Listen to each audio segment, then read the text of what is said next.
Welcome in, welcome in. Welcome in to Eliminate the Gray with Off the Record D. Get up on the screen. There we go. We on the screen. We on the screen. All right, good, good. Gonna do a quick sound check here, so bear with me as I do this quick sound check. All right, so we sounding good. We sounding good. How are y'all feeling on this Friday? All right, sound check is good.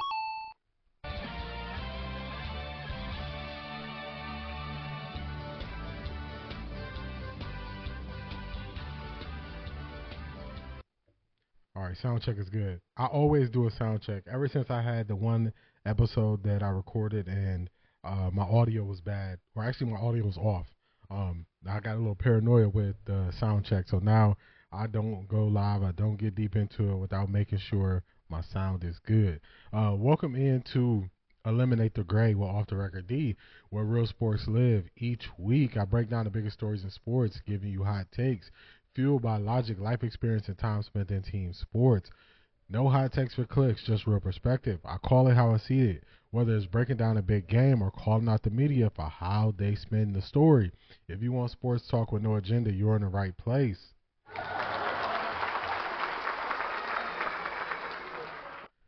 All right, so y'all see the thumbnail. So the thumbnail is right there on the screen. And if you're listening to this on the podcast version when this releases, the title is Dillon Gabriel good? So that's been a very hot topic that's been widely discussed this week. Browns fans want to know, is Dillon Gabriel any good? We've been told through back channels to the media that Dillon Gabriel is a supercomputer. He's great with his processing. He's great on the whiteboard. We've been told that Shedeur Sanders can't call plays. We've been told that he can't memorize plays. We've been told that he struggles on the whiteboard. He struggles in the classroom. Now, we got no video evidence of any of this stuff. We just got reports and, national people like Albert Breer coming out saying this, Tom Pelissero saying this, and they're saying all these different things. And what people are trying to do is people are trying to box you in as a Shedeur Sanders lover and a Dillon Gabriel hater. They're even creating nicknames for Shedeur Sanders fans, which I think you're going down a slippery slope once you want to start making nicknames for professional athletes, their fan base, or any of the like. Now, if a professional athlete, entertainer, or something, they give their fans / supporters a name and they go by that name, I think that's cool. But when people use titles to try to box you in, they usually aren't doing that with a positive view of you. They're doing that to, make you look or appear to look negative.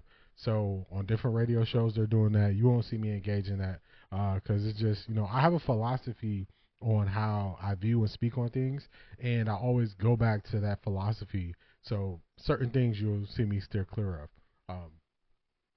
Excuse me there. So we're really going to get into this thing. What people want to believe is they want to believe that even though if you didn't view Dillon Gabriel as a NFL starter going forward before the draft, you thought he was overdrafted at pick 94. You have been watching all the compilations that Cam Justice has been putting out on X of all the QB throws when they were in Breer. You've been listening to all of the beat reporters for opposing teams speak on Dillon Gabriel's performance. You are just a Dillon Gabriel hater. That's the box they want to put you in. They want to put you in that box and say you're just a Dillon Gabriel hater. And I said this a couple weeks ago, so I know that I'm gaining new viewers, new subscribers, new followers on multiple platforms. I'm not a Dillon Gabriel hater. From the time that we drafted Dillon Gabriel, this was me, y'all.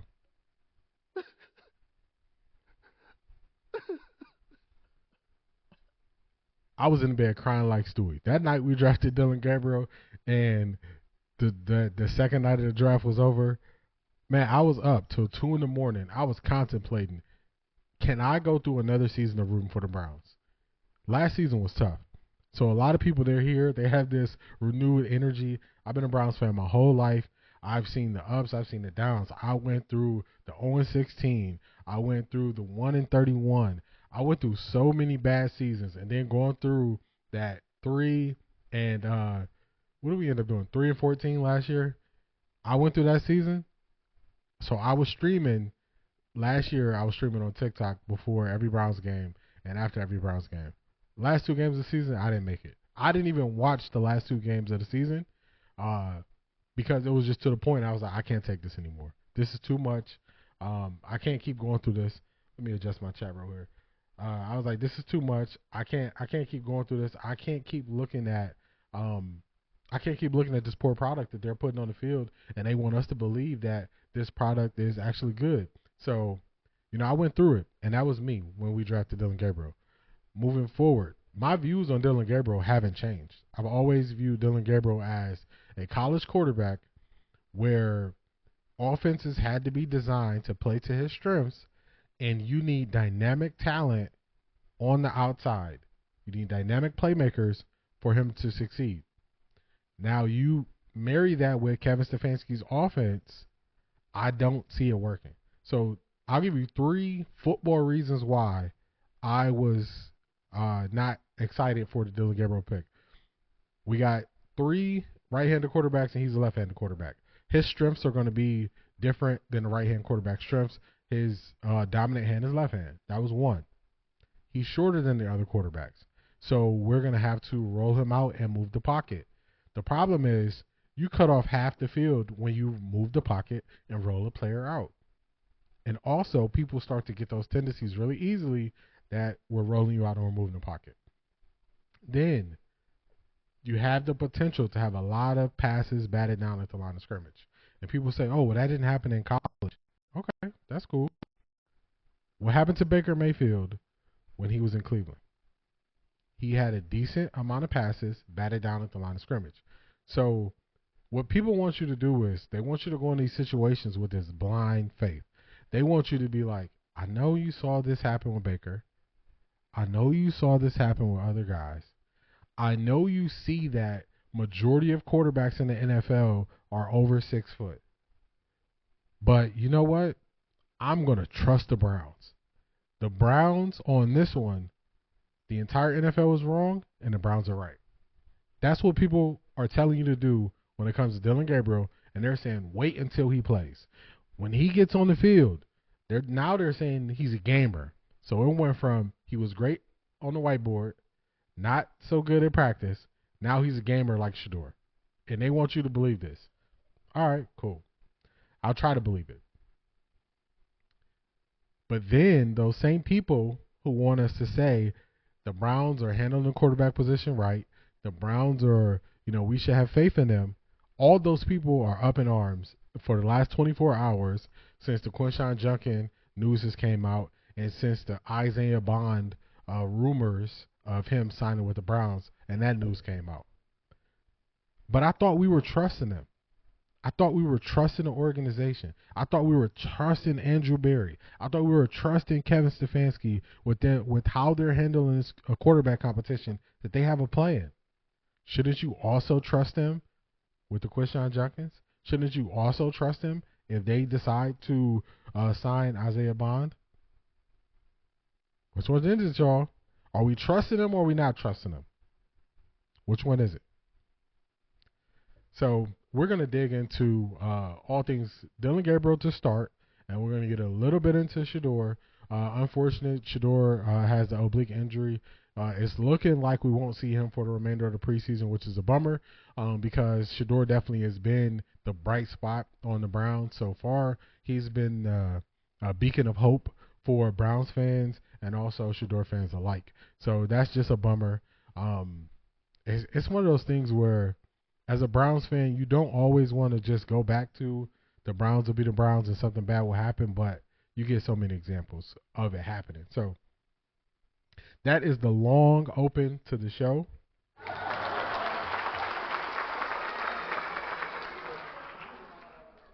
But shout out to y'all for being here. We're going to get right into this thing. Just to give you some quick updates. Tomorrow, if Dillon Gabriel is a starter, I will be going live, doing a live listening party for the Browns preseason game. breaking it down, giving my analysis as things unfold. It was Nathan Zagura was on 92.3 The Fan, and he said that now Dillon Gabriel is a game time decision. So that's a little shaky. I don't know why he would be a game time decision. He went through the practices the same way Shedeur did last week. It didn't seem like he had any setbacks. They haven't reported any setbacks, but now they're saying he's a game time decision. So I guess we'll wait and see what happens with Dillon Gabriel. But I'm just gonna be honest with y'all. I'm a true Browns fan, diehard Browns fan. Been a Browns fan my whole life. I am not sitting on a stream for 4 hours of Tyler Huntley playing in the preseason. And hopefully y'all don't knock me for this. Hopefully, I'm a struggle through watching Tyler Huntley in peace. You know, I'm sorry. You know what I'm saying? Like, it's one of those things. Like, fighting for my life. Yo, killing me with this. That's gonna be me if I was sitting on the stream with y'all for 4 hours watching Tyler Huntley in a preseason game. So I'm not gonna punish y'all by me being on the stream for 4 hours if it's Tyler Huntley. If it's Dillon Gabriel and they announce it's Dillon Gabriel, look out for me. I will put, the live. I'll schedule the live and everything, so we'll see. But once we get that word, Dillon Gabriel is a starter, we're going to be all systems go. We don't get that word, hey, y'all can't blame me. Y'all can't blame me. I seen too much bad as a Browns fan to watch a quarterback who's probably not going to be on the team in 3 weeks. You know what I'm saying? We got 15 quarterbacks, so, I just, work with me, y'all. Work with me. So, I heard some very interesting things when it came to how they're describing Dillon Gabriel's struggles, and I've heard some people be very blunt in their assessment of Dillon Gabriel. So, what I like to do is I like to use people's voices who are there and they're putting eyes on these guys and they're seeing how they're performing. So, with that being said, we're going to start off with we got Ross Tucker. He was on 92.3 The Fan this week. He was also on Ross Tucker was also on UCSS. We got him up here. Had to find my buttons here. So we are going to check out what Ross Tucker had to say. I believe this is when Tyvis is going to ask him how Dillon Gabriel looked in the joint practices in Philly. Let's go. You got to watch him. ESPN Cleveland does the quarterback tracker thing. They said he was 6 of 19 with 2 touchdowns. When you hear 6 of 19, a lot of people is like, that's terrible, but you see 2 touchdowns. You got to see him live. What do you think of him? And what do you think he needs to do in the preseason game Saturday to make people go, okay? Because right now, Shedeur got the whole fan base like, we don't need to see nobody else. Shedeur is the guy. What does Dillon Gabriel need to do in the game Saturday to be like, all right, it's a fair competition? Well, let's hope he plays Saturday because he played a bunch in the joint practice yesterday, so you would think he'd be able to play on Saturday. I got a quick story for you guys, by the way, about Dillon Gabriel. 2018 for CBS Sports Network, I called UCF against East Carolina.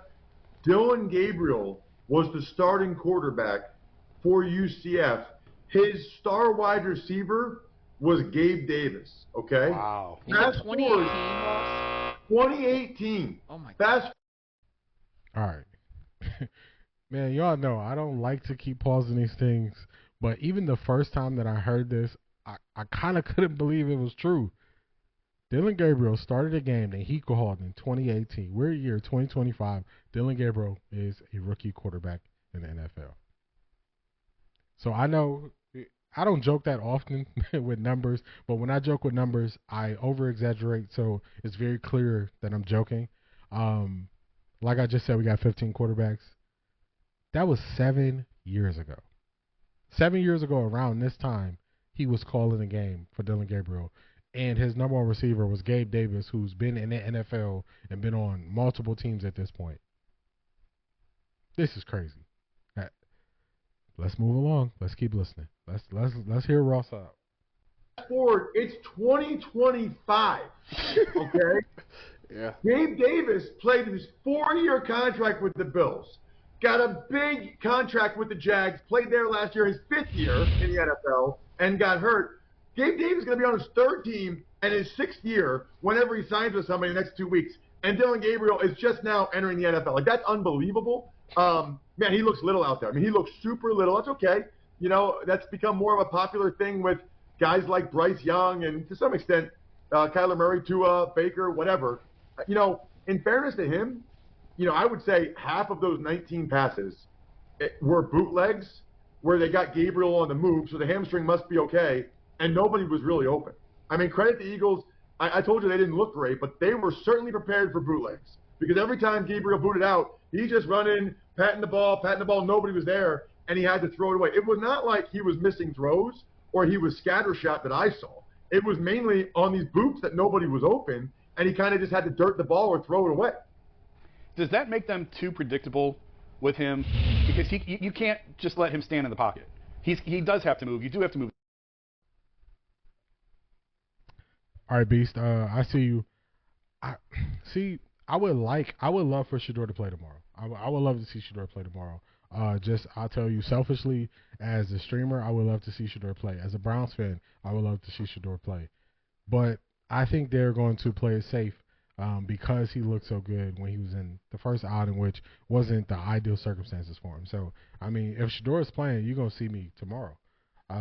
If it's Tyler Huntley and only Tyler Huntley, y'all not going to see me tomorrow. But I would love it with Shedeur and Dillon Gabriel. This is what happens when Kevin Stefanski is not that transparent. So it leaves so much room for speculation and guessing. You have so many coaches who just come out and say, this is who's going to play. This is the preseason. You're not really getting the competitive advantage by announcing them as a game time decision and all this stuff. So, no, it is what it is. But I would definitely like to see Shedeur. But I would say if they play it safe, we probably won't see him for the rest of the preseason.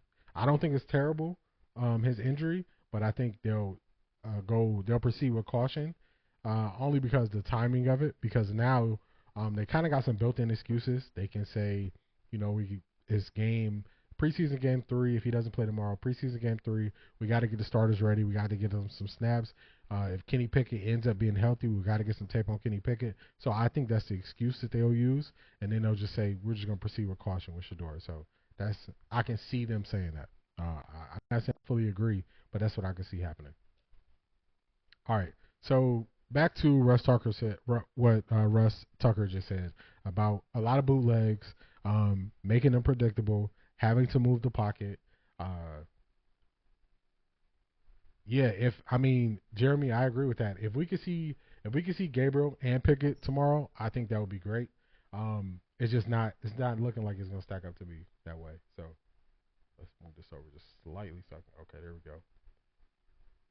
Yeah, I agree. I don't have the highest view of Gabriel and Pickett. So if they could go out there and prove me wrong, it would be great. I wouldn't be rooting against them. I just don't have faith in them. You know what's crazy? So the Browns, they retooled their entire training staff. So this is a new training staff. So I do think it's let me use the right word. I think it's strange the type of injuries that guys are having. These soft tissue injuries just seem strange. I think that and it's to the quarterbacks. So it's to the more high stress guys who are competing. That's why I think like this whole competition, it just added levels of complexity that didn't need to be there. And then you might have guys playing when they probably wouldn't normally be playing. If Kenny Pickett knew that, so it's like a trickle down effect. If Kenny Pickett knew that Joe Flacco was a starter, he would just be resting up and trying to get healthy. Then the trickle down would be there would be more 7-on-7 reps for other QBs like Gabriel and Shedeur.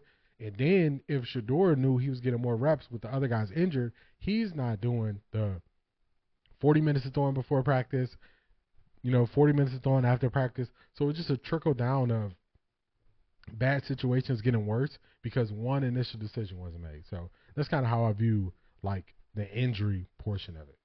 So just bad situations. Let's get to the next video. So that was Ross Tucker. So what people want to do is, I had people coming at me on my TikTok basically saying I didn't watch Dillon Gabriel, which is false. But even if I didn't watch him, I'm not at these joint practices. They're not at joint practices, and look what people are saying. See, I disagree. Shedeur was injured in college. Shedeur was injured. People forget this. The first year in Colorado, Shedeur did not start the last game of the year because of his back. So Shedeur was injured in college. This is how I view injuries. I spoke on this during the NBA season. If the actual person says they're injured and they report the injury, I'm going to take that person at their word. I'm not going to question if guys are injured, if guys are not injured. That's a slippery slope. It kind of leads you to nowhere. Shedeur wasn't often injured, but he was injured in college. He did miss the last start of the first year in Colorado because of his back. And also, I'm taking Shedeur at his word. When we thought that the sore shoulder was a made-up, or not we, but when people thought the sore shoulder was a made-up thing, Shedeur confirmed it in his press conference. So I'm not going to believe certain things that Shedeur says and then call him a liar in other instances. So if he's saying he's injured, I'm going to believe him. I'm going to take his word at it. So that's my philosophy on viewing guys with injury. It's either you believe they're injured or you don't. And I'm going to always take their word on it. Let's get to the next person. The next person we got is Albert Breer. So Albert Breer, he was the one who came out and said that Shedeur couldn't read the playbook. Shedeur was behind in the classroom. He was pressed, not even pressed. He was asked a very direct question. I didn't say I believe that. I don't believe when people say Shedeur can't read defense. I don't believe it. I'm just stating that that's what people said. But yeah, I agree with you. Football players do. Football players are responding very positive to Shedeur. So when they were saying pre-draft, post-draft that we don't know how he's going to fit in the locker room, I don't know why they ever said that. If you look at who Shedeur said he was closest with when he was in college, was usually the lineman. So I don't know why they would think he couldn't get along with people. It was just more people are bad at their job than people want to admit to. That's just a fact. That's what it is. You know, we want to give people credit because they're on TV, but then we see that they did minimal to zero research on Shedeur pre-draft, but they want to speak on how they think he's going to do and how he is as a person. We see people like Rob Parker, who was on UCSS last week, say Shedeur, he thinks he's going to be out the league, but he never watched nothing but highlights. So the thing is now, as people speak more to try to build themselves up and expand their brands personally, we're going to see that these people just are bad at their job. You cannot tell me about how you believe a player has performed and will perform without watching that player's full games. I can't believe what those people say. So it's more bad people than we think. Bad people are doing their job. Albert Breer, I believe, is one of those people. So Albert Breer is here. Another thing I'll say about Albert Breer is a person who I believe just gets fed information. He repeats the information, and he rarely goes into what his thoughts are. And I think those people they play in the gray area. That's why my title of my podcast, Eliminate the Gray. Without a doubt, Shedeur will make the 53-man roster. Without a doubt. It's not even a question. A couple of reasons why. If Andrew Berry drafts you, he at least gives you 2 seasons. Even if you shouldn't be close to a football field, he'll give you 2 seasons. So that's one. Also, Shedeur is too big of a name, and the risk of getting it wrong on Shedeur is too great for them to move off Shedeur and him not to make the team. Long term, Shedeur has the highest ceiling of what you can get out of the 4 quarterbacks. Actually, the 6 quarterbacks that we technically have on the roster. So there's no way Shedeur doesn't make the team. So those are my 3 reasons why. Back to Albert Breer. They're going to ask him about the Cleveland Browns depth chart, and this is going to be his answer. So remember, he came out and was very definitive when he was saying Shedeur can't read a playbook. But this is what he's going to say when they ask him about the Cleveland Browns depth chart. This is courtesy of 92 The Fan. This is Afternoon Drive on 92 The Fan. Let's go. If you put a kid in there who's not ready or not capable of doing the job, that's probably the fastest way, a coach can get to losing his team. Browns came out with their second unofficial quarterback depth chart, and it went Joe Flacco 1, Kenny Pickett 2, Dillon Gabriel 3, Shedeur 4. It's the same as the original one. If I were to have you rank out what you think the Browns depth chart should be right now, how would you do it? I mean, I don't know. I haven't been there every day. You know what I mean? Albert, we're not going to let you get away with that. A week ago, I covered the video. You went on Rich Eisen. On Rich Eisen, you said Shedeur was behind in the classroom. He had some things he had to come up to speed on. You said that he had problems relaying the plays. He had problems getting everybody lined up in the huddle. He had problems getting everybody to the line of scrimmage. He had process issues. That's what you said. You said it with your chest. Now, you haven't been at every practice. You don't really know. That's not going to work. That's not going to work. So we got to ask the question. Did you come up with those things that you said about Shedeur, or were you fed those things and you just put it out there and you were a microphone for someone within the Browns and what they wanted you to get out? I'm going to take the latter. I'm going to say he was used as a microphone to say or get things out that, for whatever reason, someone within the Browns wanted him to get out about Shedeur. I think that the Browns are trying to fight the media storm because of Shedeur's popularity. They're trying to send messages out here. So as soon as more people question things about the Dillon Gabriel pick and Shedeur Sanders pick and why would you draft two quarterbacks later in the draft and all these things, we start getting reports. Nobody ever heard reports that people wanted to draft for Dillon Gabriel. Now we got teams called. Multiple teams wanted to draft Dillon Gabriel, wanted to trade for Dillon Gabriel. I ain't believing it. I'm not believing it. I'm not believing it. And then also, these guys who don't really have an opinion, they've been slipping up because they've been hitting all the airwaves. Everybody's calling them, what do you know about the Browns and Shedeur? They've been slipping up by saying the Browns want to make sure they control the narrative when it comes to Shedeur. They've also been saying they want to make sure they don't succumb to outside pressure to play Shedeur before they believe he's ready.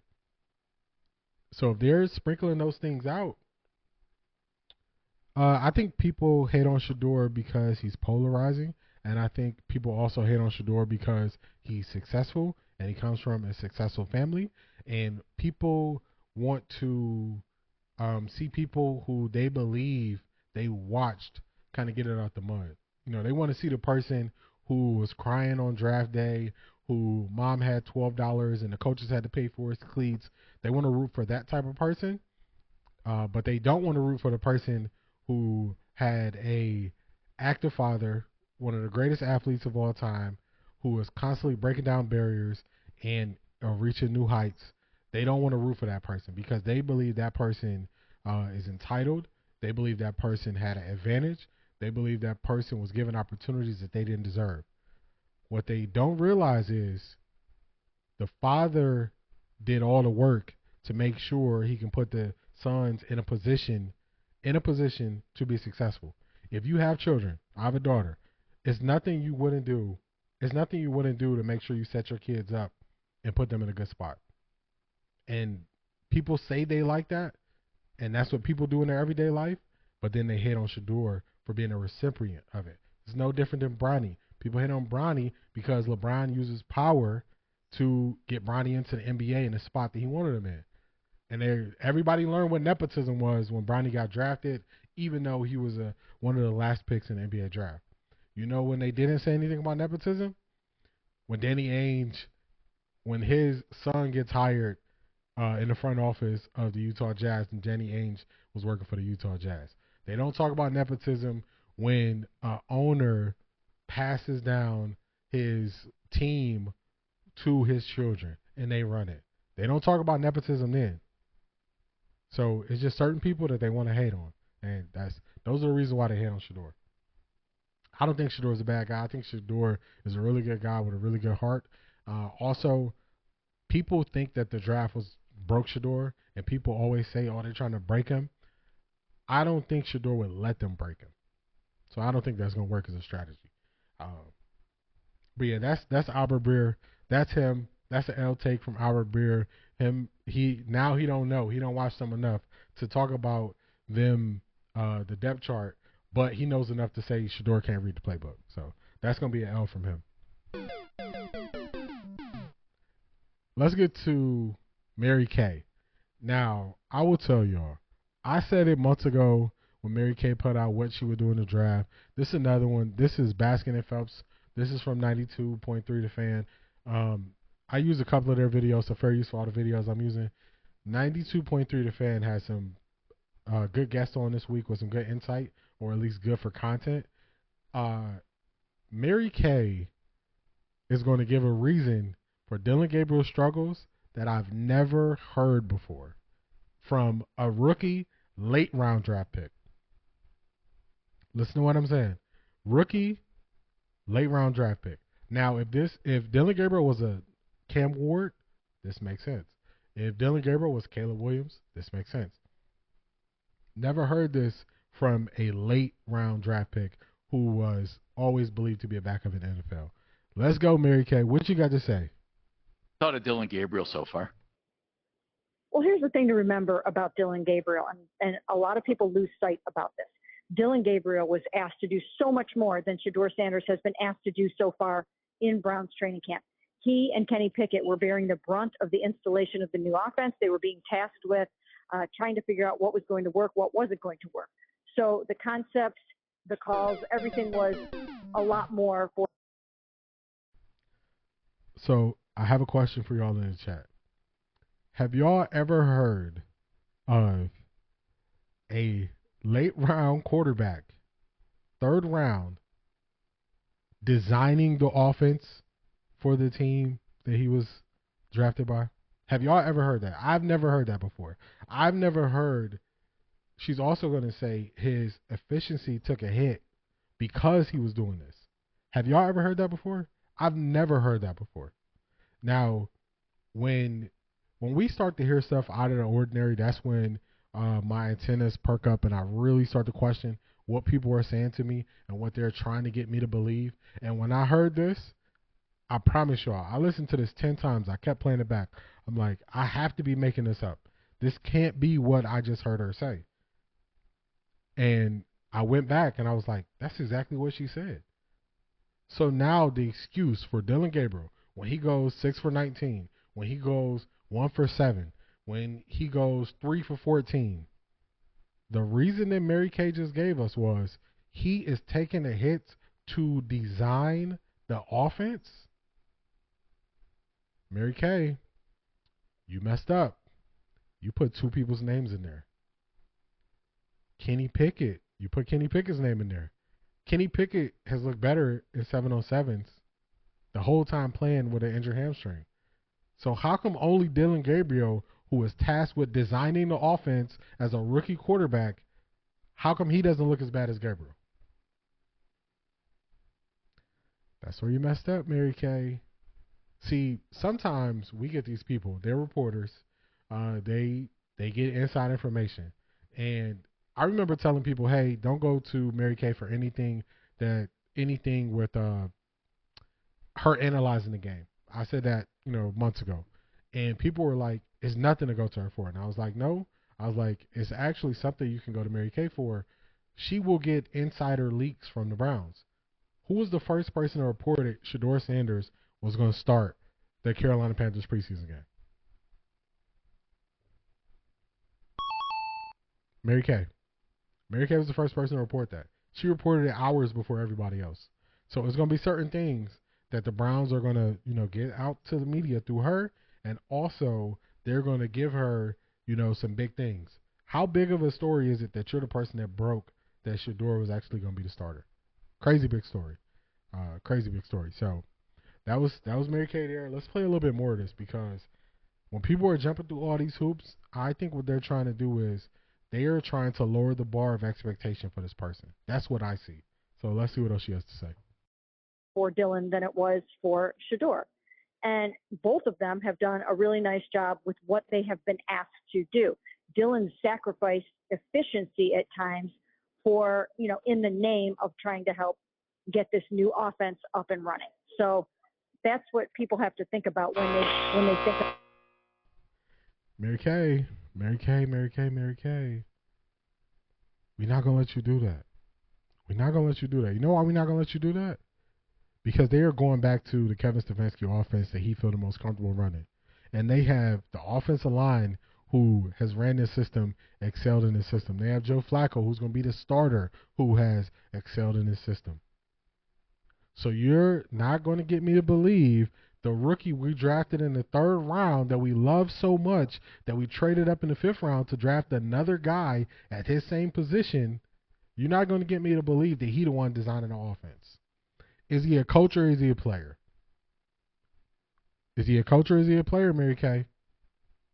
Shout out to my cousin.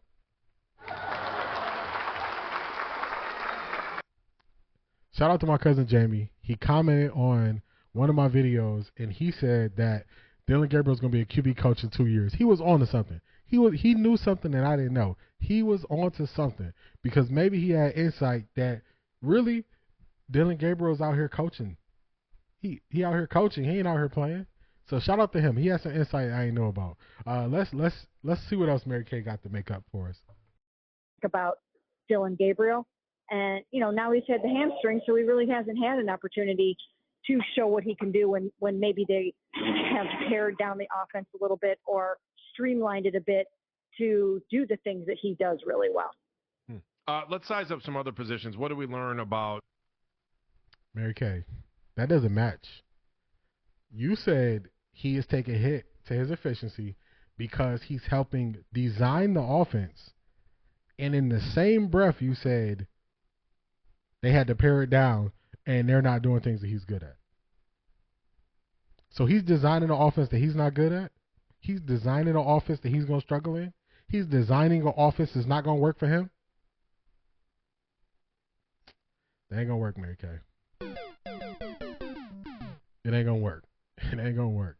I know that they are trying to temper the expectations for Dillon Gabriel. I don't think Dillon Gabriel is going to do well either. I'm not looking to see him fail. I just don't have faith in him performing. And I've always felt that way. But they are really making it where they're putting him so high on this pedestal, everybody wants to see with their own 2 eyes.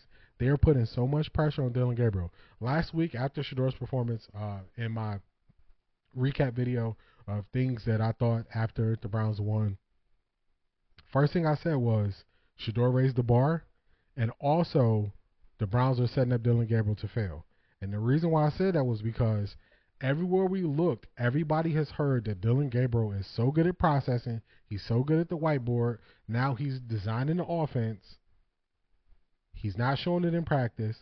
In practice, everybody is saying he's not good. He's not looking good. He's indecisive. His accuracy is not there. Everybody wants to see it.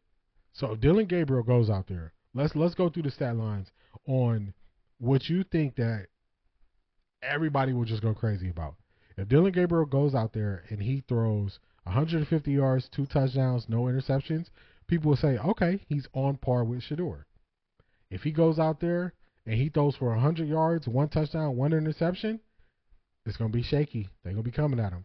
If he goes out there and throws 2 picks, no touchdowns, and the offense can't move, the world is going to crash. The national media is going to expose what we as fans already see with the Browns' decision making. It's going to make people believe that when people are saying that the Browns are setting up Shedeur to fail, they're going to believe it because now they're putting Dillon Gabriel out there and he's not performing and he's supposedly the reason why Shedeur can't get more work. So that's why I was saying they're setting him up to fail because I don't think he's going to go out there and make the quality of throws as Shedeur. I don't think he's going to move in the pocket like Shedeur moved in the pocket. So they're setting him up to fail. And I don't think the Browns are smart enough to sabotage Shedeur. I think it's incompetence. Dang, I got to work on my bad, Ant. You said Dillon's trash. I saw that. My Streamlabs, my bot don't play. So they kind of shut it down. But I got to temper the bot. Say, hey, you could chill out, relax, let my people live. They here, they chiming in. Let them live.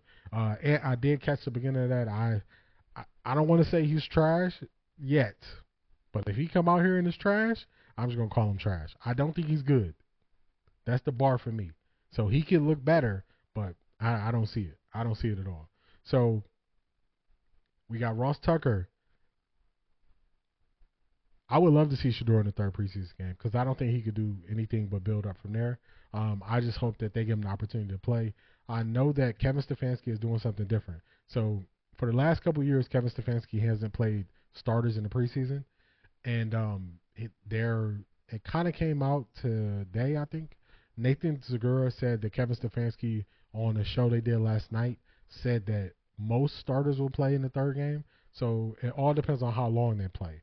So if the starters play like the whole first half, then I think it'll be cool. If they play like a couple series, Shedeur might play if he's healthy, if they let him. But otherwise, I think it's probably going to be Pickett and Flacco for next week.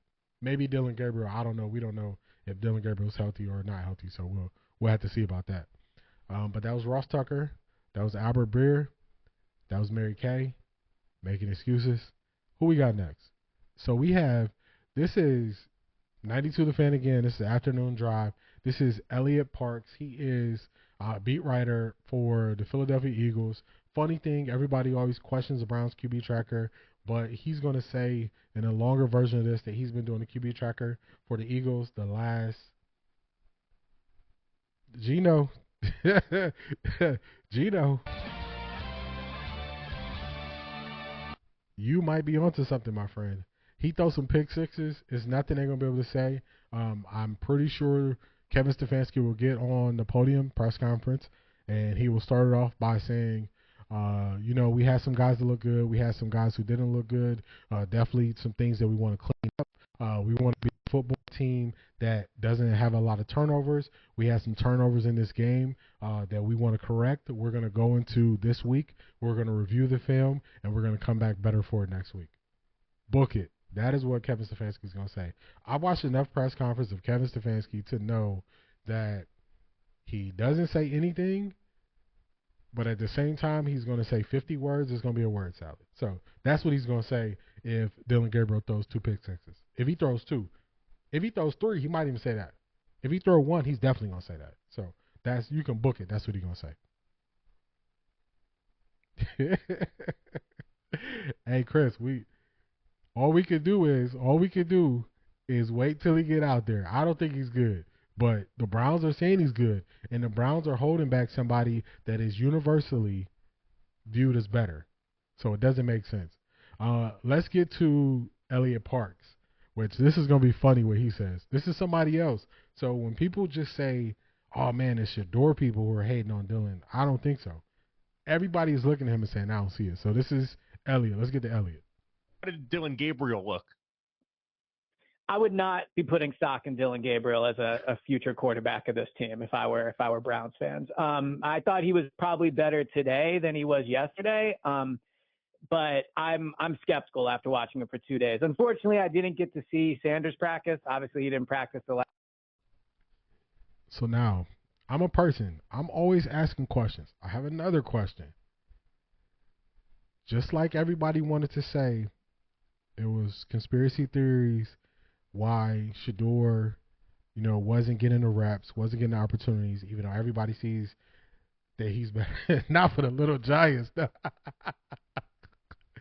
Hey, be from Ohio, you wild for that.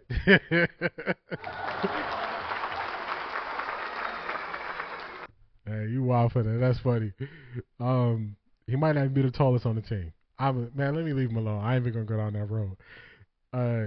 Now, people are saying there's all these conspiracy theories about Shedeur.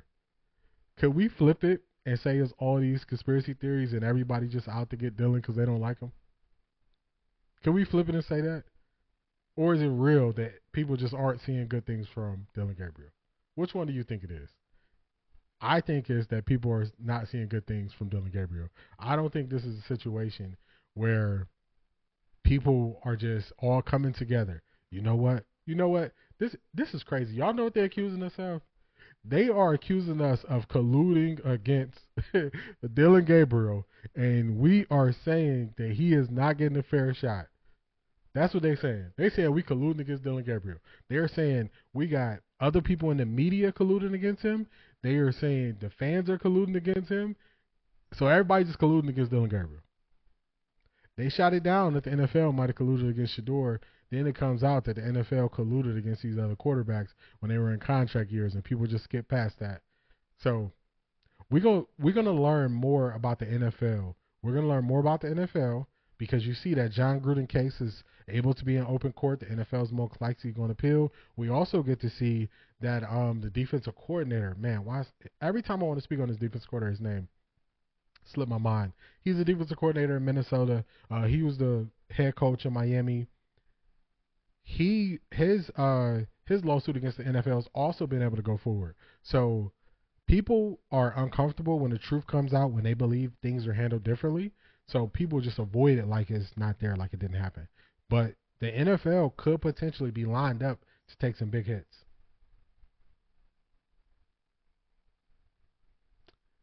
Chris, I saw that. Yeah, so Brian Flores, thank you, and shout out to you. Yes, Brian Flores, his lawsuit is able to go forward. So if these things go forward in open court, people are going to learn more about the NFL. People are going to learn more about the NFL than they want to know.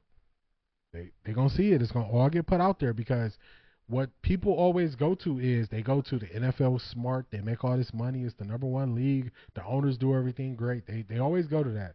But hey, we're gonna see the other side of it. We're gonna see how it looks. You know what's funny about that, Chris? Dillon Gabriel was so confident when he was in rookie minicamp. He was so confident when he took the podium. When I listened to him, I was like, man, he sounds like a quarterback. He has the cadence of a quarterback when he speaks. When I heard him say, I don't know what's going to happen on Saturday, I'm just where my feet are, I was like, ooh.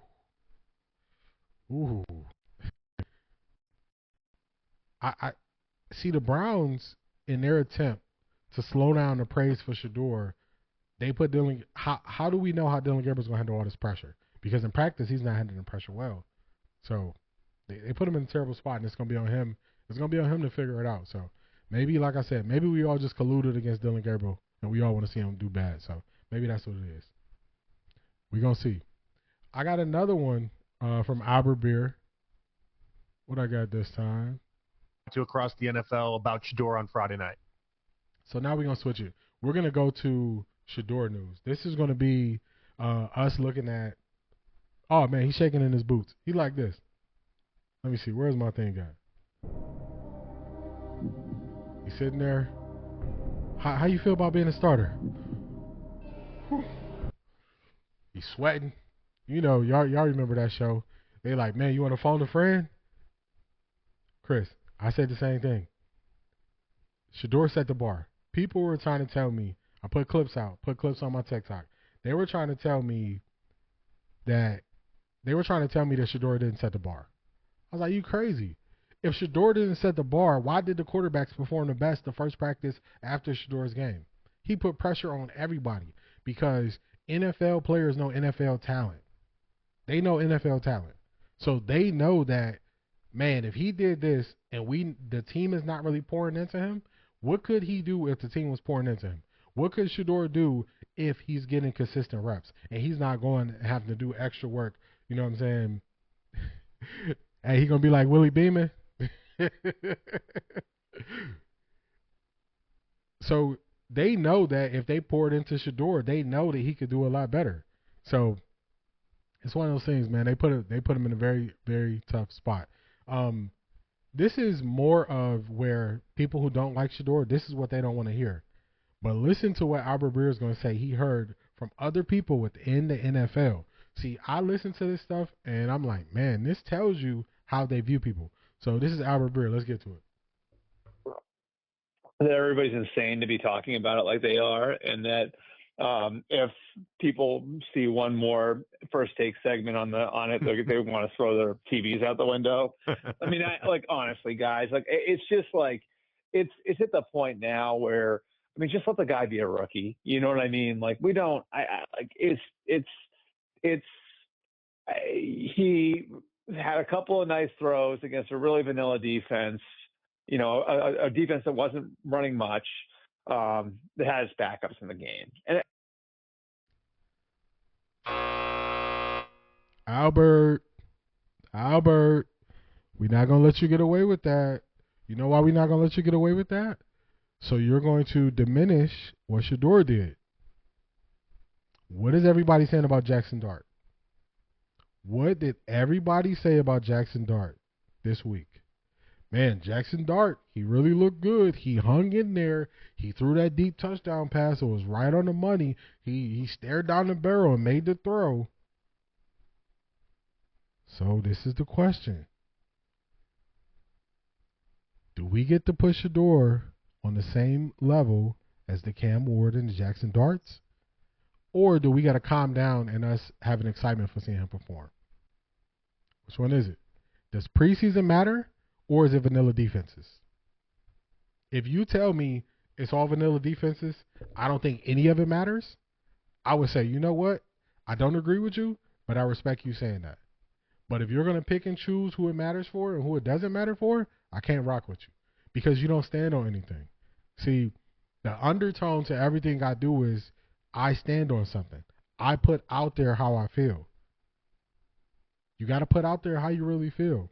But a lot of these guys in the media, they playing both sides of it. They're playing both sides.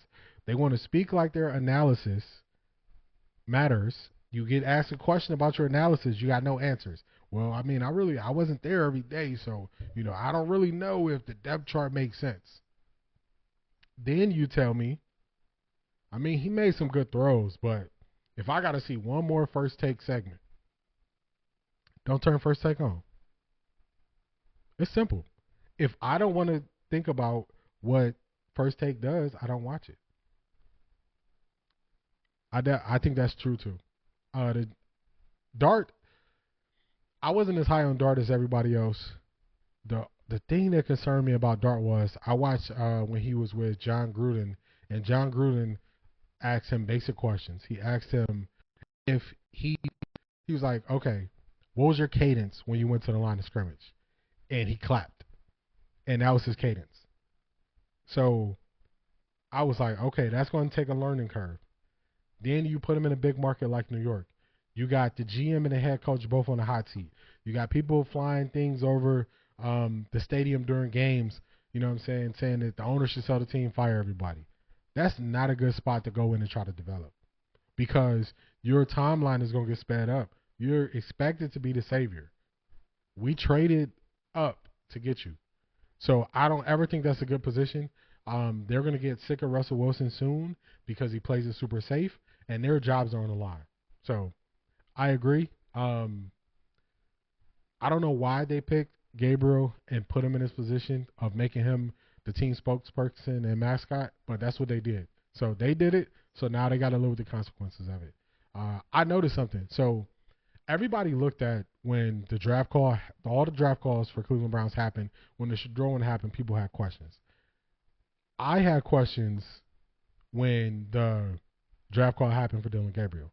When they called Quinshon Judkins and Quinshon Judkins' mom answered the phone because he was getting something to drink, they did not interact with Quinshon Judkins' mom the same way they interacted with Dillon Gabriel's mom. When they're like, hi, mom, and all this stuff, I was like, that's different. The player y'all drafted before him, mom answered the phone, and y'all just said what's up and kept it moving. It was that awkward silence while she was going to find him. And they just kind of laughed like, oh, look, he's not on the phone. And then when they called Dillon Gabriel, they were saying what's up to the family. I was like, that's curious. So they did this. That's why I say the Browns they're incompetent. They're making things harder on themselves. So Fiesta. Hey, it's weird though. They are not even saying. They talking about Dillon Gabriel's going to be a game time decision if he's going to play.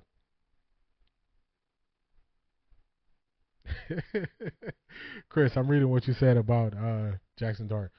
Pressure is a totally different thing. I saw somebody who is a NFL consultant, and they evaluate quarterbacks, and they asked him, what does he look for? And the first thing he said was, he looks at how they perform in pressure moments. So the first thing he does is he looked at third down first. So before you look at all the fluff of the game, before you look at all the stats that build up, he starts by looking at how they perform on third down. He then looks at how they perform when they're down in the fourth quarter. And that tells him what the basis of he has. That gives him a baseline for what this quarterback can be. And Jackson Dart was one of those ones under pressure who kind of just, it was hard for him. But Jackson Dart is a weird case because the type of offense that they run an offense where you don't really make that many decisions. If you look at guys who came from Lane Kiffin, it takes them either time to work in the NFL to get it up to speed and understand it because Lane Kiffin is an offensive genius, or they just struggle. And look at I want to say Matt Corral, who was, I think he spent some time on Atlanta. I mean, he out the league. You know what I'm saying? These guys look great in college, and it was an offensive system. So, you know, I put weight into guys who were their offensive play caller was so good they didn't make any decisions. So that's how I say about them. That's what we got about Albert Breer. Let's move this thing forward. So controversial. A lot of people, if you're a Cleveland sports fan, you watch Ultimate Cleveland Sports Show. They had Sean King on there this week, and Sean King got it massively wrong. Dang, my Streamline's going crazy. DB, are you? Did you mean to say DG? Are you trying to say Dillon Gabriel Malik? And I think they're definitely trying to hide the fact that he's going to struggle. I remember Kevin Stefanski said that Dillon Gabriel's height didn't show up on film. It didn't show up in practice. And then he's getting ball passes. He can passes swatted down. And then also he's throwing interception. Hey, I'm jealous of, man. You an Eagles fan? I'm jealous of the Eagles, man. I could put it out there. I'm a Browns fan. I'm jealous of y'all. For whatever reason, y'all hit so big. Y'all were the first one, not the first ones, but y'all really just dug in that Georgia well for defensive linemen. Y'all didn't hide away from it. Y'all took some guys who other teams were scared of, and then it looks like that's gonna pay off big time. Y'all basically stole Saquon Barkley from the Eagles. They have sustainable. Their success should be sustainable because they built it through the offensive line and defensive line, and then y'all somehow stole A.J. Brown from Tennessee, and the person that they drafted with that draft pick, they already had to release him. So I'm jealous of the Eagles. I can say it. See, the difference with me is if I have bias, I'm just going to flat out tell you what my bias is. I'm not just going to say a bunch of bad things about the Eagles, and then really it's because I'm jealous of their success. No, I want the team that I root for to have the same success as the Eagles. So I just tell you, hey, I got some bias there.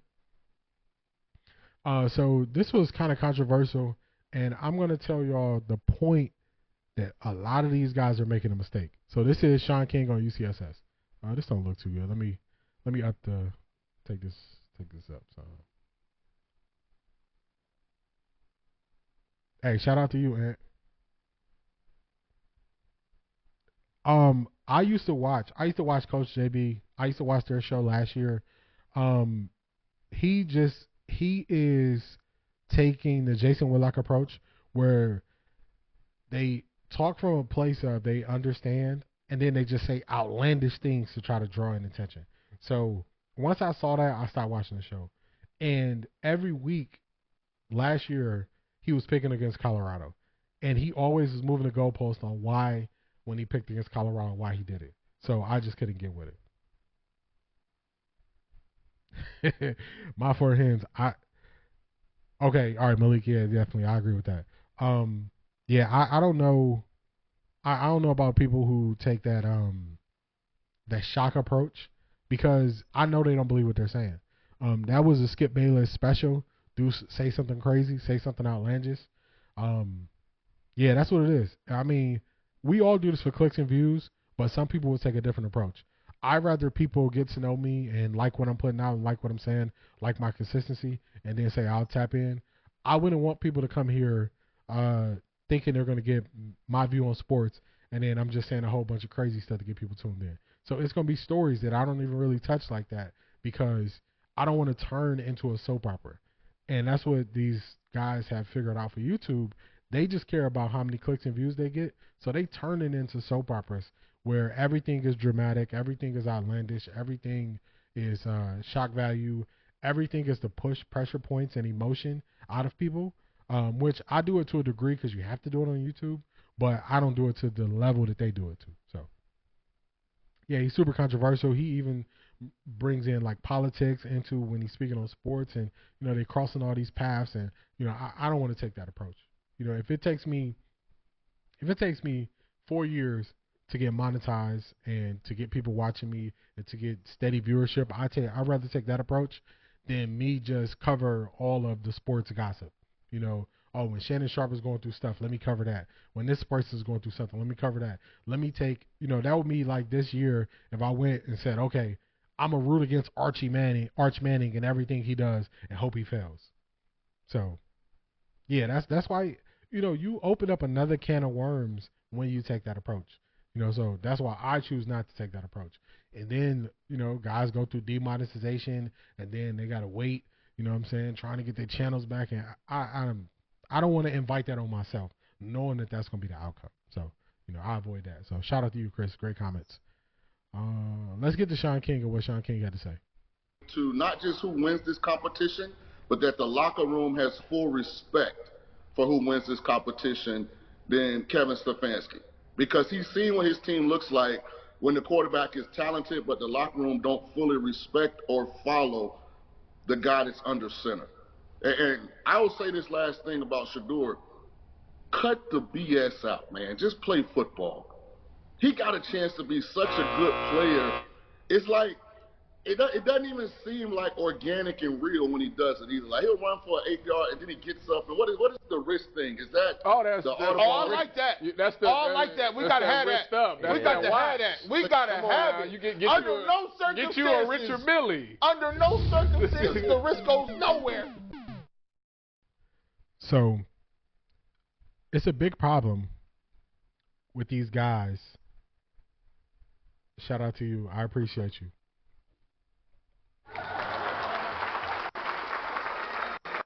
It's a big problem with these guys as they get older. They become old men. They get the gray. I got the gray too, y'all. I got the gray too.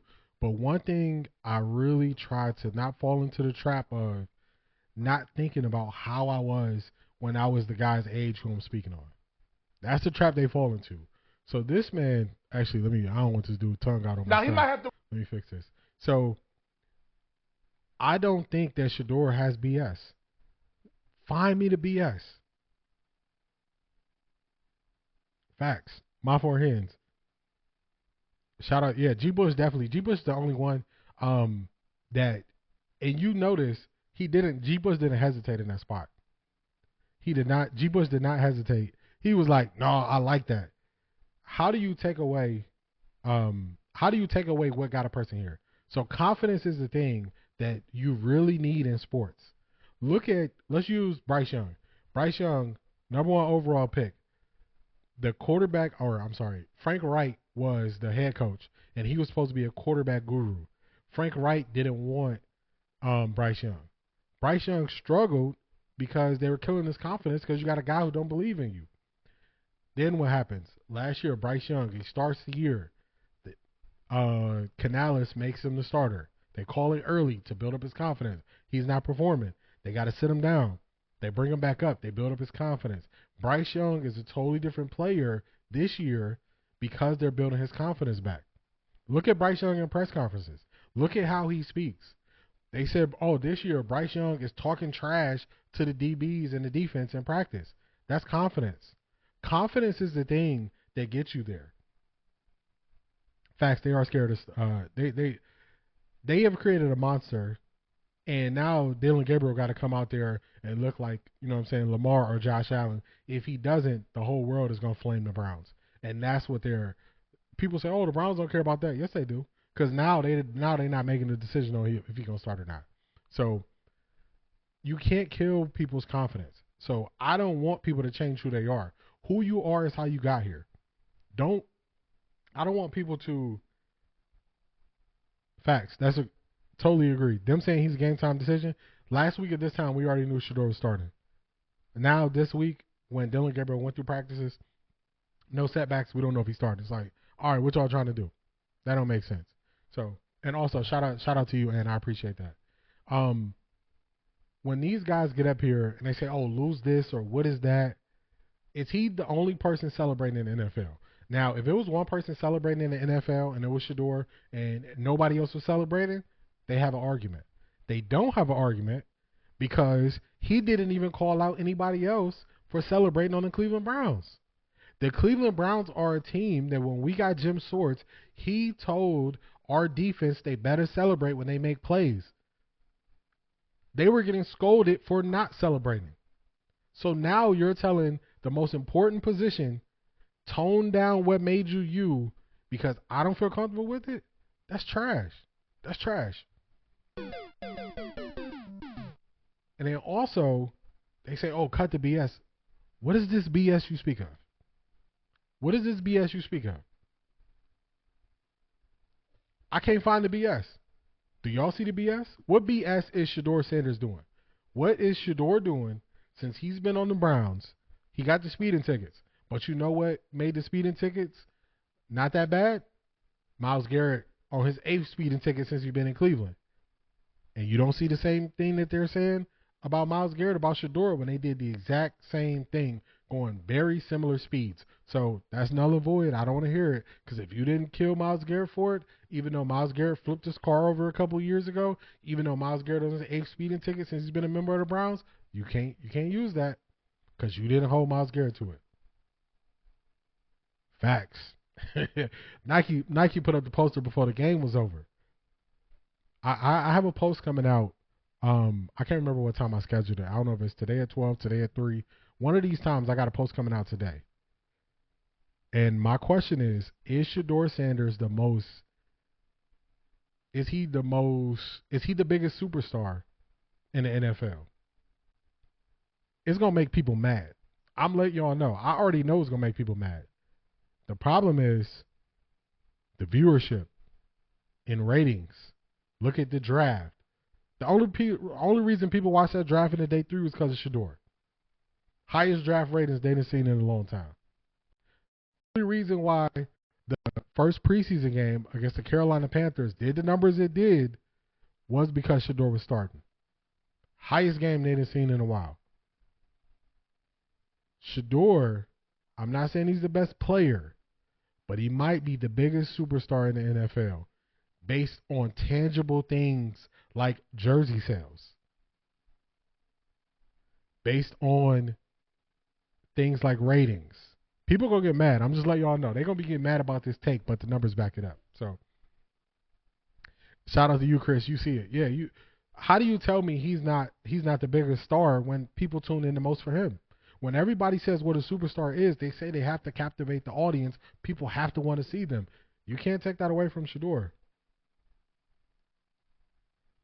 Shedeur is, so I've been keeping track of this. The NFL Players Association is very slow with how they release the information on Beast. I'm telling you, y'all not going to see me tomorrow if Tyler Huntley is playing. Dillon Gabriel playing, y'all going to see me tomorrow. If it's Tyler Huntley, and we already know it ain't Shedeur, but if it's just Tyler Huntley, I'm not going to be here tomorrow. We're not going to struggle through this together. We all going to enjoy our afternoon if it's Tyler Huntley. Another thing about the preseason tickets to the game in Carolina, facts, numbers don't lie. I planned. He's going to make so much money off of jersey sales. Let me finish that, and then I'll tell you about my plan for going to the preseason game. So, the NFLPA doesn't release how much money players make. They like 2 years behind. So the numbers that I saw before, the last numbers they reported was from like 3 years ago. So we're not gonna have the numbers for 3 years. But it's just clear. I've been a Browns fan my whole life. If you look around, you've never seen this type of hype for a player. They want to say, oh, it's like Tebow. They want to say it's like this. And I always tell people that the hype around Shedeur is different because Shedeur is tapped into an audience that doesn't watch football. That's why the hype is different. That's why he's the biggest star. I bought my tickets to the Carolina Panthers preseason game as soon as I could. I got them on Game Time. Y'all got to sponsor me. But I got them on the Game Time app. I think I got my tickets like in May. I got mine super early. So I knew that it was going to be a big thing. And I just seen it. Shedeur was in the stadium as he walked and moved around during warm-ups. The whole crowd walked and moved with him. So it's just he the biggest superstar. People gonna get mad about that post. If they don't play Dillon Gabriel tomorrow, I think it is going to be like the Caleb Williams situation. Caleb Williams is kind of struggling with taking on the offense, and they didn't play him in the preseason game because they wanted to protect him. I think they will be doing the same thing with Dillon Gabriel if they don't play him. I think they will be doing it to protect him. Also, Shedeur is easily the quarterback with the most upside on the Cleveland Browns. Not even close. Not even close. Also, Shedeur, he aligns with Kevin Stefanski's play style and play calling the most. Kevin Stefanski's offense is about running the ball, and then as a quarterback, you need to be on time, you need to be accurate, and you need to limit turnovers. That is Shedeur. That is Shedeur. I said this before the draft. I was like, Shedeur Sanders is the quarterback that fits Kevin Stefanski the most. And people were saying, oh, Cam Ward is more talented, but Cam Ward is more off script than Shedeur. Shedeur is a timing. He can make the off script plays if it's third or fourth down and you just need a play. But overall, he is all about thinking the game and his accuracy, which that's why he fits. So I don't even understand why they're kind of. I agree that Joe Flacco should be. Joe Flacco, I understand why they're going to start Flacco. Basically, they're making Flacco the sacrificial lamb. He's going to take the hits early, and then they're going to let one of the rookies get up to speed on the speed of the game and all those things, and then they're going to come in and play. I don't think Flacco's going to play more than 6 games. Unless we're 5-1, I don't see Flacco playing more than 6 games. Let's get back to Sean King and the rest of his nonsense he's going to say. To run because you're a coach. You're a coach. You don't like, as a former player, you don't like a player that got some stuff to him? Like, you don't like that?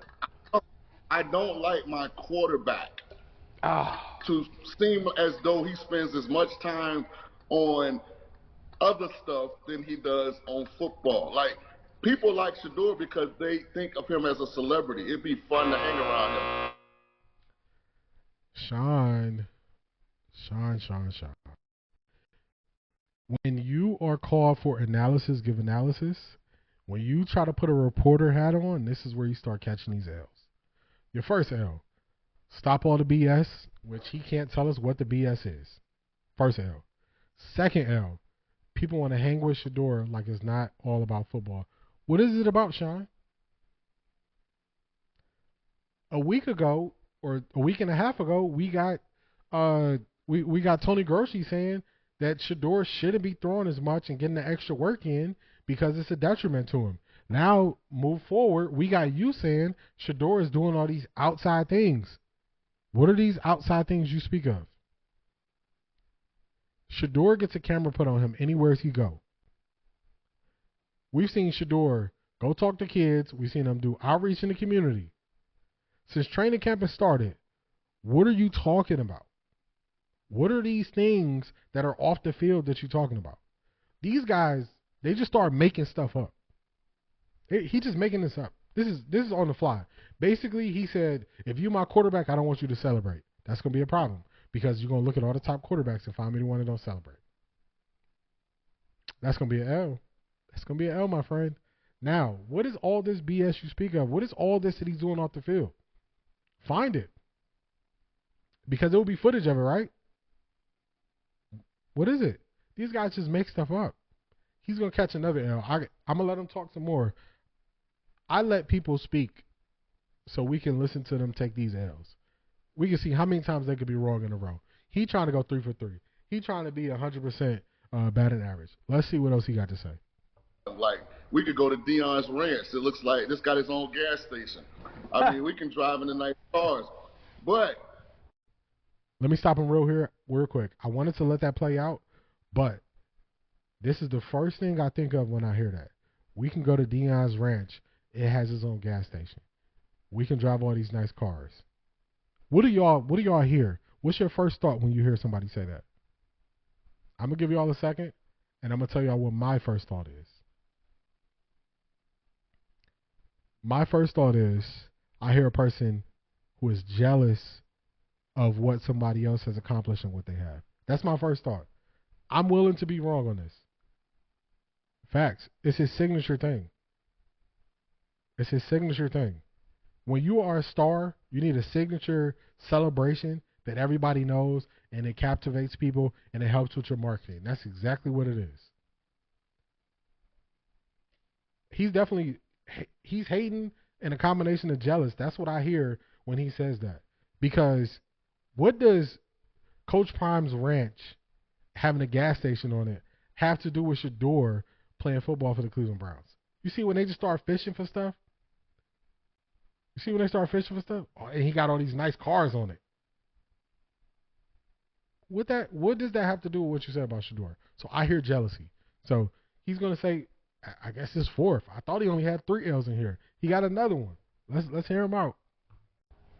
When you announce a self-proclaimed campaign and call yourself legendary, and then you add the antics in, it makes it so much more difficult to actually attain success.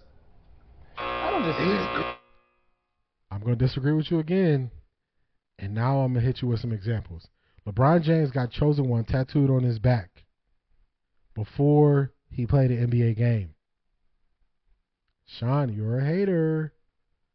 It sounds like you're mad at his money. It sounds like you're mad at his family's money. It sounds like you're jealous of their ranch. And he's going to say he's buying a house. Probably not as big as Coach Prime's. That's what I'm hearing, y'all. Lil Wayne, if you're in my age range, he said he was the greatest rapper alive early in the game. If you're in my age range, T.I.P. said I'm the king of the South. They clowned him for it until they called him that. Facts. Legendary is his brand. And Sean King, if you ever see this, I want you to do one thing. Pull out the dictionary and look up what legendary is. Facts. LeBron had that Hummer in high school. Sean King, I want you to look up the definition of legendary. Legendary is so fitting for Shedeur, it's not even funny. Legendary means people speak about you. People tell stories of you. Are always intrigued in you. If you look at Shedeur, you tell me he's not legendary to those kids? If you look at Shedeur, you tell me he's not. Shedeur is carrying sports media on his back right now. You telling me that's not legendary?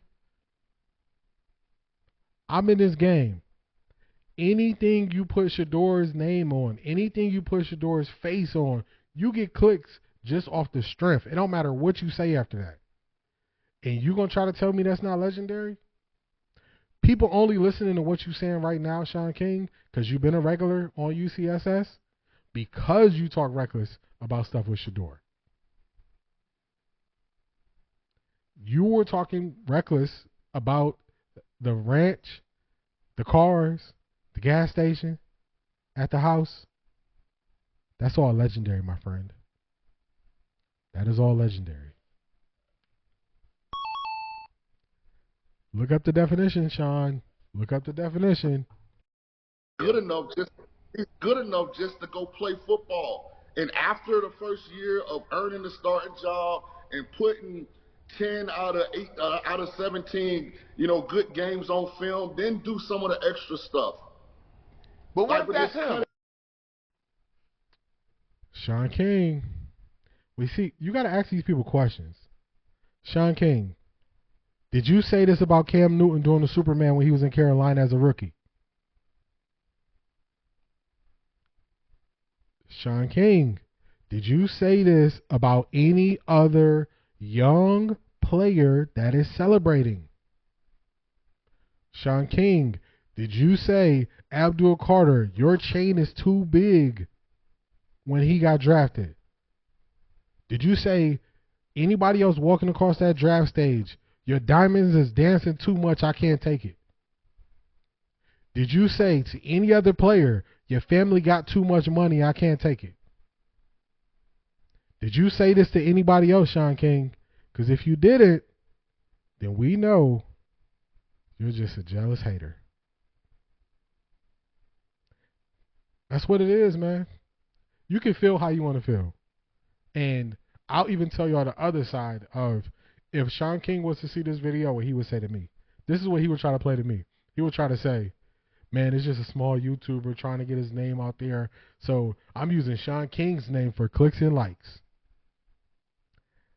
I'm sorry to tell you, unless you saying something outrageous, your name won't give me clicks and likes. If I want clicks and likes, I just talk about Shedeur.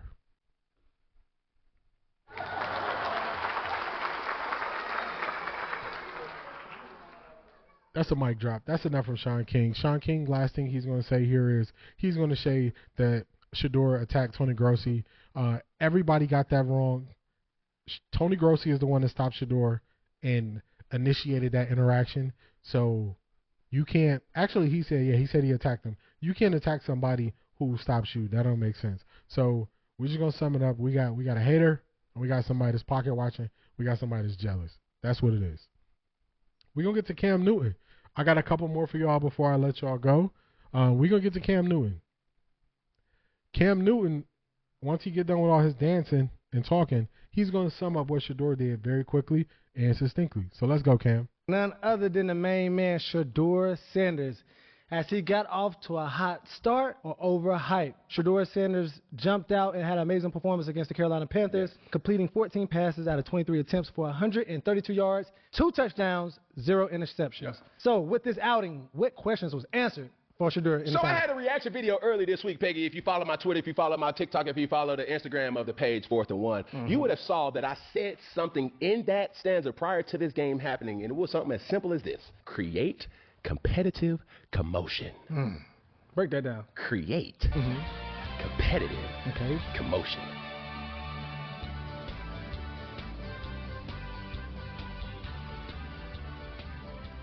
Cam Newton, everybody say you dress funky. Everybody say your style is different. Everybody say you're flamboyant with, a lot of things. You broke that down so simple. It's so simple that we don't even have to listen to the rest of it.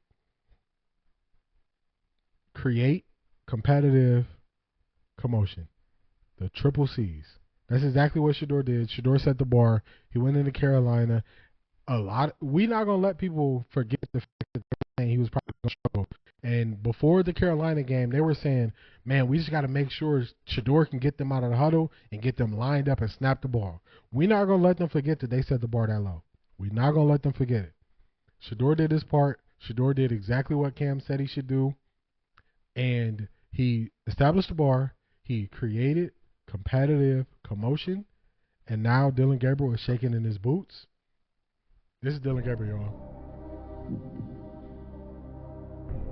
Would you like to use a lifeline? Would you like to phone a friend? That's what Dillon Gabriel doing. That's what Kevin Stefanski doing. And that's why they don't want to name him as a starter. And we going to get to the last clip I have for y'all. This is not my favorite actor. But who's going to be on the screen eventually is my favorite actor. Denzel Washington is my favorite actor. The funny thing is, Denzel's going to call me out. And I'm cool with it because he's going to call a lot of people out. So let's get it. Let's hear what the legendary Denzel Washington has to say about the Shedeur Sanders and Coach Prime. Let's go. For their kids. I think a lot in sports recently with Shedeur Sanders and Bronny James, you see the pressure and the criticism of like this nepotism thing. When you see those sports stories, like how do you relate? I mean, listen, Shakur can play, for real. And everybody's got an opinion. In fact, we live in a world of opinionaires. That's what I call them, opinionaires. They're all the shows, a bunch of guys, and a couple of them that have played, but most of them who have an opinion about what something should be when they haven't done it. Those who can do, those who can't talk about those who can. Those who have know what they're talking about. Those who haven't don't. Period. That's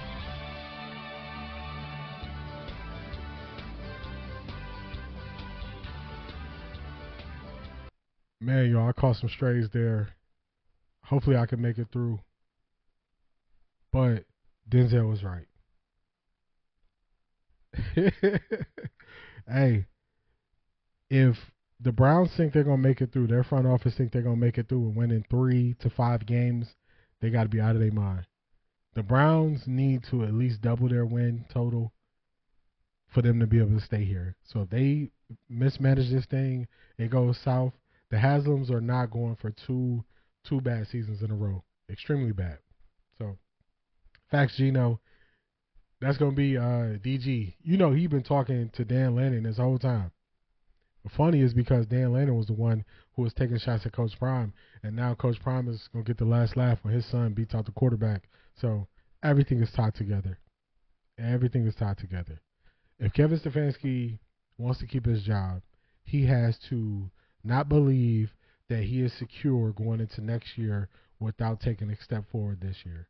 And one mistake that people make is when they believe that they have security, the first thing they do is relax. So a couple weeks ago, I said Kevin Stefanski is looking like Frank Sinatra. He's coming up there confident. At first, he was super confident in the press conferences. We run this. He's feeling secure. Kevin Stefanski don't even look as confident as he did 2 weeks ago. Kevin Stefanski looks like somebody who is feeling the pressure. So we're going to see what it is. But I like what Denzel Washington had to say there. Opinionaires. I'm an opinionaire. I accept it. See, one thing that, people will learn from me is I accept what I am. I don't try to be something I'm not. And I don't get out of my lane. That's just me. So, shout out to y'all. If this is your first time here,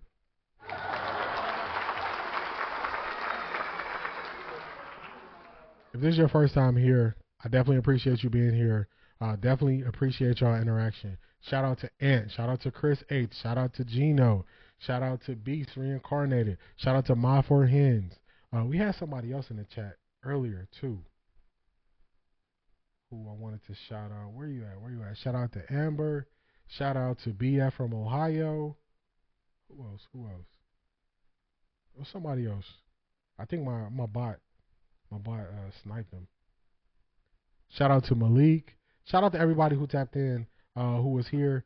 I'm new to this. I've been doing this for a couple of years, getting the ball rolling, giving my thoughts, my opinions, my outlook on how I view these situations in sports. Hey,